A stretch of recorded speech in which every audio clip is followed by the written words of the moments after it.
I'm a civil trial attorney, so I represent personal injury accident victims, and I frequently represent small businesses on both sides. So sometimes I'll represent consumers, and I'll represent people that own the businesses.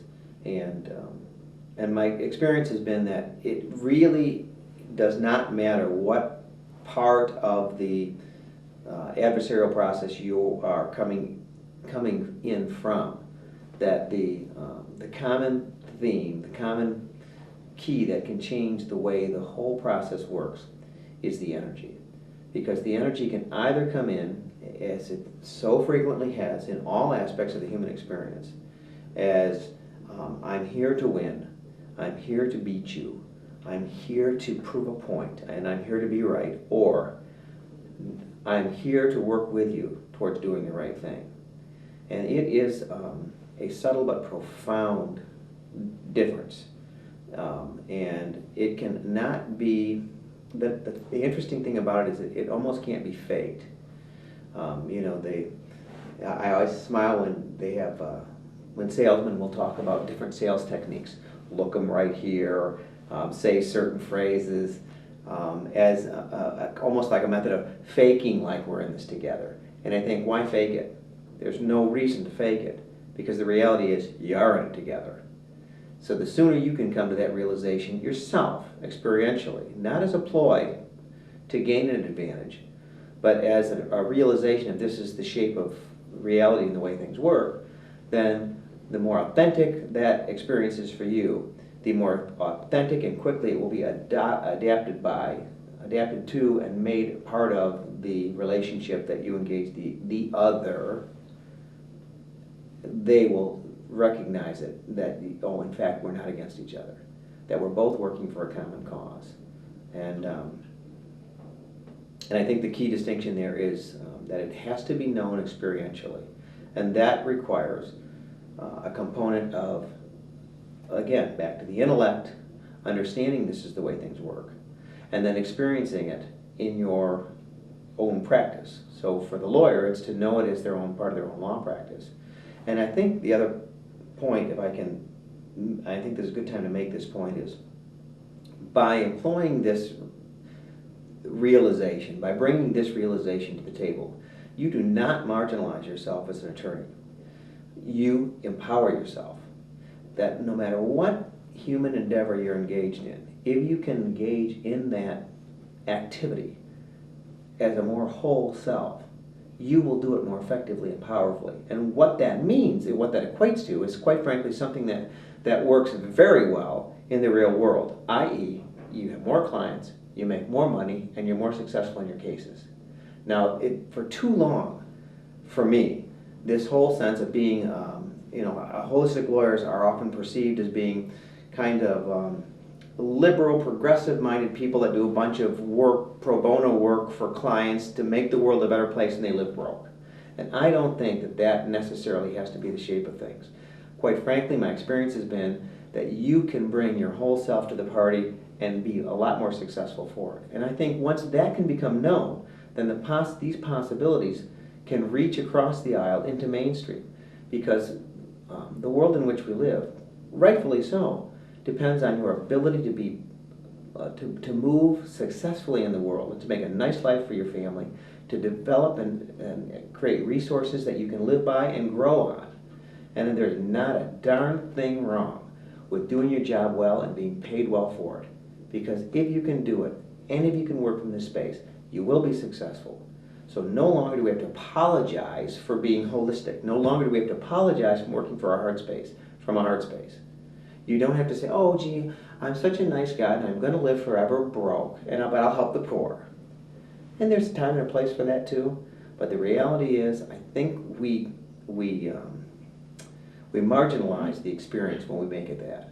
That the true experience of living a holistic life as a professional is actually that you'll become more successful in the field that you've chosen, be it medicine, politics, science, or in our case law.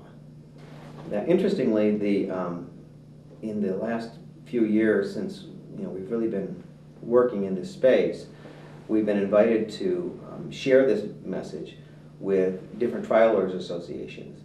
And what we have found is that the mainstream of these organizations are ready for this message. Having had a chance to share this in the Deep South and in the Midwest, in the Rust Belt and in the Bible Belt, our experience was almost identical in both, and that is that real people working in the trenches are resonating with this message in a way that you know when it's shared with them, the response you're seeing is a recognition of something that lived within them.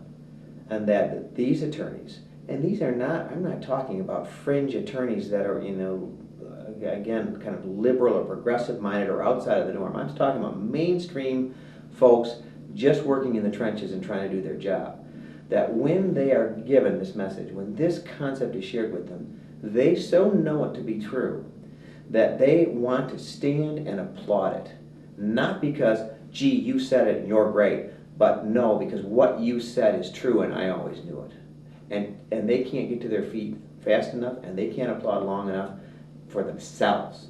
Almost for themselves, it's a recognition of saying, oh, thank God, I remembered that's what I started this whole thing to do.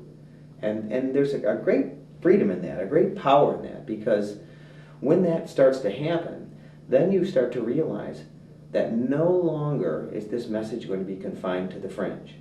That there is actually a true possibility that we could reach a critical mass where this kind of a belief could become a part of the day-to-day work of the practice of law. And when you talk about that, that's some really powerful stuff because the possibilities are limitless. You're not just talking about improving the relationship between two attorneys on the other side of a case, although that's included, or between you and a client, although that's included. But when you start talking about the possibility to awaken a larger consciousness in the minds of legislators, Supreme Court justices interpreting our laws, the executive branch that is, executing the laws, the penal system that is enforcing the laws, when a realization of the true possibilities for bringing your wholeness to those enterprises starts to become known, there is a real chance to significantly change the trajectory of the way our entire society evolves. That's good stuff. That's really powerful stuff because then it takes it out of the range of philosophy and conversation into actual policy and practice and the way the world turns. And so that our kids can live in a better world because it was shaped by a larger consciousness than our parents were able to give to us. And that's, to me, very encouraging. Don't be afraid to put your hand to the plow.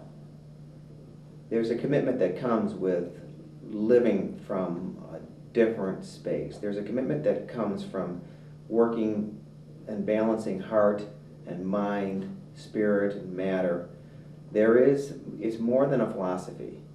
And what starts out as a really nice thought will become work. Don't be afraid of the work. And don't be afraid of making mistakes, because you'll make mistakes. But when you engage in the process with the right intent and a willingness to work, you will be given everything that you need to get the job done.